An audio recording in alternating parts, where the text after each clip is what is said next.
Creepypasta Wiki. Lost episodes.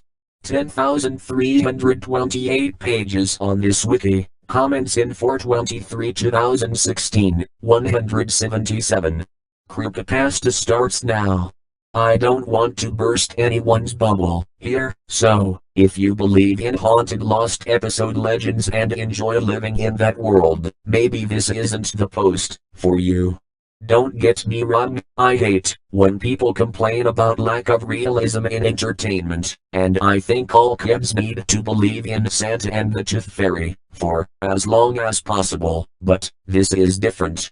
Back in the 80s I met this dude, Sid, who used to cut old VHS tapes and shit. It was more than a hobby for him, it was pretty much his entire life. His parents were a bit more wealthy than I'd been blessed with, so, when we were teenagers and I was slaving away at a Scats, fast food restaurant, he just hung out around the house, cutting tapes. All day. All night. Of course, as you get older things in your past become a bit clearer, and I think he might have been borderline autistic, or maybe he was a very high-functioning person with Asperger's, but of course I'm no expert and I'm not saying that was the case. It's just the best and quickest way I can think of to explain his personality and this obsession with cutting tapes. It started when he saw Old Yeller as a little kid. For whatever reason, his parents let him watch that shit. If you're unfamiliar with it, it's the tale of a boy and his dog. I hope I don't have to announce the spoiler on such an old-ass movie, but in the end the boy has to shoot his own dog, because it's rabid. Sid didn't appreciate this. His dad photographed and videotaped weddings, so he showed Sid how to operate some of the machines, and Sid cut out the ending, replacing it with an earlier, happier scene, as if Old Yeller just suddenly got better off screen. He watched the tape obsessively after that, even into his early teens, when I'd first met him. He made me watch it once to show how he fixed it, and I could actually picture him as a little boy once he started applauding and cheering his own ending. I don't want to say I was a bad influence, but after I saw it I asked if he could do that with other movies. My major interest was perhaps taking a film or two and cutting in some nude frames the actresses hadn't really done. Don't worry, though. I never had the guts to actually ask if he would. I just imagined how cool it would be. Often. Sid told me that, yes, he could fix any movie he wanted. In fact, he had done it with a few others. He had a copy of a Ghostbusters cartoon and, I shit you not, every single ghost was completely removed. The story made no sense, there was no continuity, but he had accomplished it and I was very impressed. I guess in the time of VHS these things seemed more magical than they do nowadays. As time went by, I encouraged Sid to edit more movies, but with different purposes. Instead of whitewashing all the scary stuff like he'd wanted to do, I got him to see the light on how awesome he could make things. Somewhere out there, this chubby Star Wars nerd from our high school has all 3 original films flawlessly cut together, with edited in effects that would have made George Lucas himself cry out, "Enough meddling." We charged him like $20 for the only copy, because we were idiots. Anyway, this went on for a while, before I lost most of my interest in it. It was more of a goof for me than it was for him. This is the point where I started working, started driving, started taking bases with local girls, while he just got more and more involved in cutting those tapes. I think his favorites were cartoons. When The Simpsons came around, he went apeshit with those. Now his edits weren't so much fixing things as just breaking them in interesting ways. Another thing that sticks out in my mind is when he recorded an episode of MASH and cut it with a gory old war flick.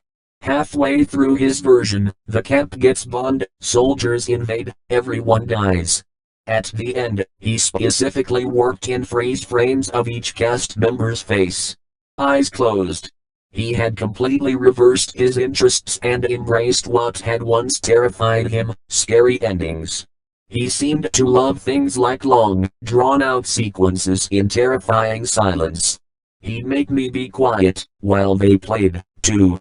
You may have heard about this mysterious fellow named Banksy who goes around creating interesting graffiti and whatnot. At one point, he went into a music store and replaced some Paris Hilton CDs with his own fakes. Banksy had nothing on Sid. Every other week, he'd tell me about some store or a video rental place he'd snuck some of his tapes into.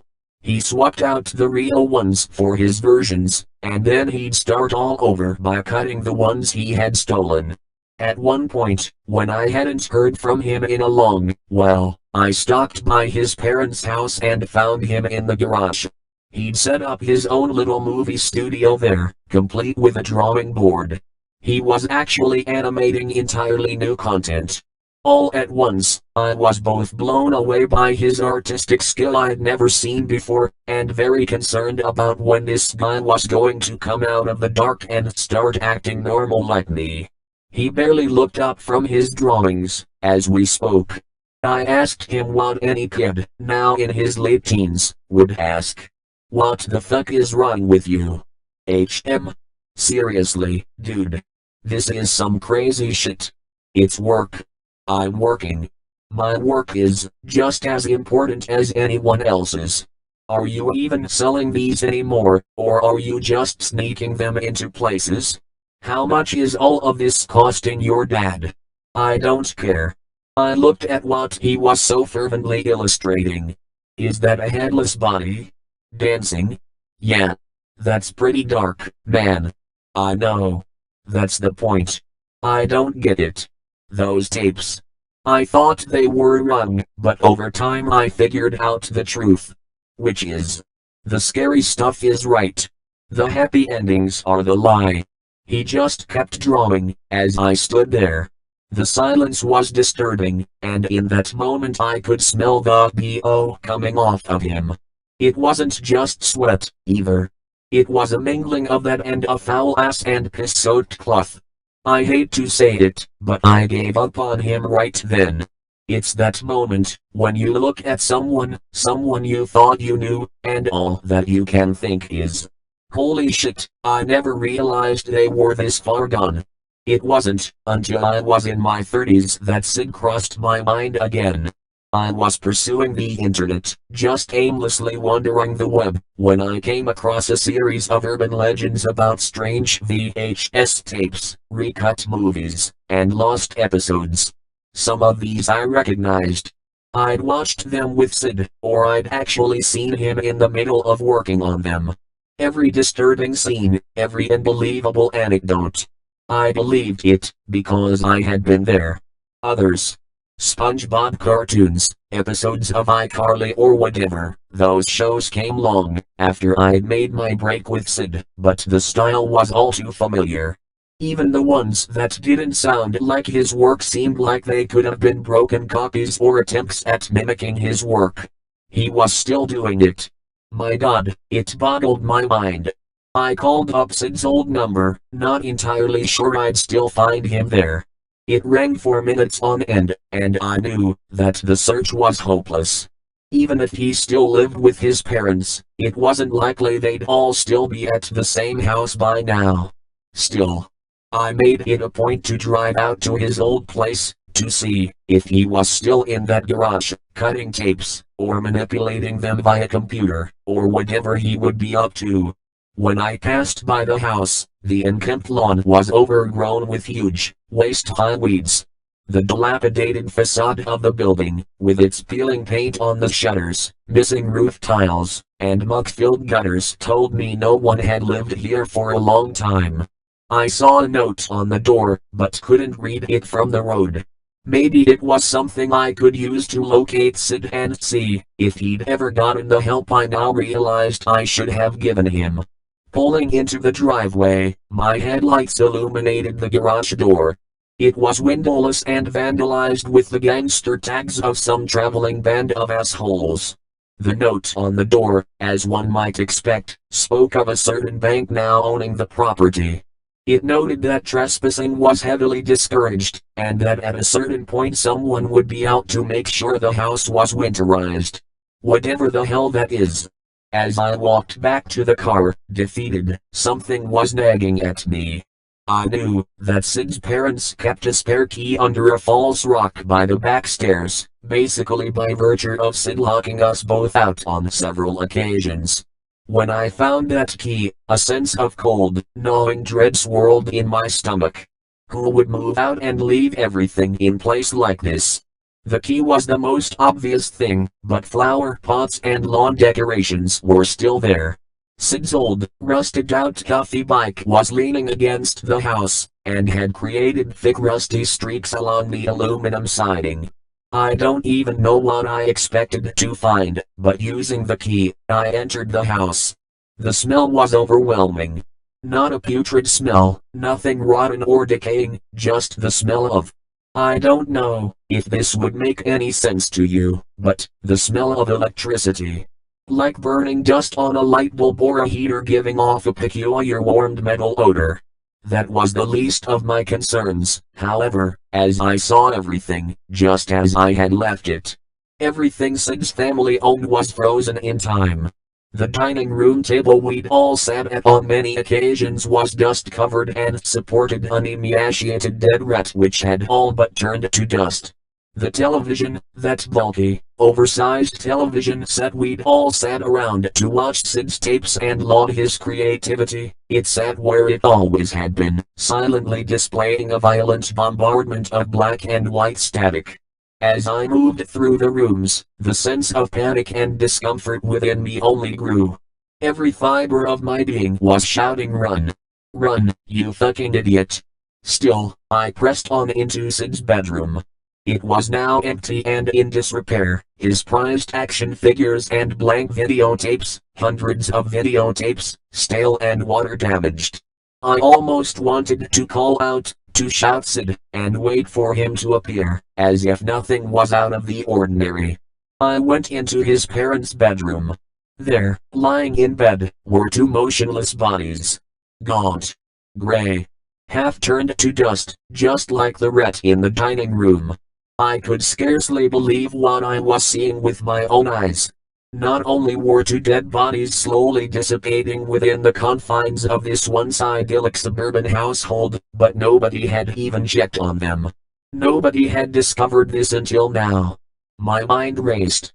My heart raced. The only things that wouldn't move were my feet, which remained glued to the spot. Sid, I thought, must have done this. There was no way the two of them would just lie down one night and simultaneously die of natural causes. Sid had said he didn't care about his parents, and when was the last time I had seen them? God, I hadn't seen them for days, maybe weeks before the last time I talked to Sid. When I finally left the room, I took out my cell phone and began dialing 911. However, as soon as I lifted it to my head, a near-splitting shriek of interference nearly caused me to fling the object across the room. I rushed to the kitchen phone. Squealing static. I tried the living room phone just to be thorough. Static. It wasn't until I put the receiver back down that I heard it. Music. Faint, barely audible music that I hadn't noticed before. It seemed to be some repeating melody, happy and light, some flutes, maybe a whole horn section. I followed the peppy tune to the in-house door to the garage. Pressing my ear to the door's dirty surface, I determined that the music was indeed coming from just beyond. Sid? I called out, barely managing to form the name with cold, bloodless lips. Sid, are you in there? Are you alright? I tried the door only to find it somehow locked from the other side. It was no matter, since one wild kick nearly knocked the rotting wood off its hinges. Sid? I shouted, as the dust slowly cleared. Through the haze, I could only see the light of a television screen. Vibrant colors. Blue, green, yellow. Soon, I could make out a cartoon playing on the screen. Then, the silver wires running from the set itself to some dark Massachusetts. Then, the dark mass took shape, as my eyes adjusted to the odd lighting. It was Sid, or rather, his body, not dead nearly as long as his parents, seated in an old office chair. The wires from the television set lead directly to his body, eventually disappearing into several old, crusted-over holes his leathery flesh. Through a small worm-eaten opening in his ribs, I thought I could see more metal inside of him. I walked to Sid's side, holding my hand over my mouth for fear of vomiting. His face was twisted into a hideous, wide grin, his empty eye sockets almost seemed happy, hooded by a pleased brow line. "Hi there." I heard a jarring voice. The voice was upbeat, high-pitched. It sounded almost like Sid, but different. Bubbly, cartoony. I turned to the screen. The green grass, the blue sky, the yellow flowers, and Sid. A perfect caricature of him. It strolled along the infinite loop of that utopian cartoon background. It waved to me. "Sid," I whispered. "Oh God, Sid." He, the cartoon version of him, turned his attention away from me and continued to merrily stroll across that unending cycle of the same backdrop. He passed a shrub, then passed it again, and again. The same bluebird, chirping happily, flew through the sky in a figure eight. "Sid," I shook my head, unable to comprehend the scenario. "I never should have let you leave reality." I thought about what Sid had done to his mom and dad. I thought about how the bank would come by soon and this would all come to light. I watched Sid walk along for nearly a half hour. Then I unplugged the set,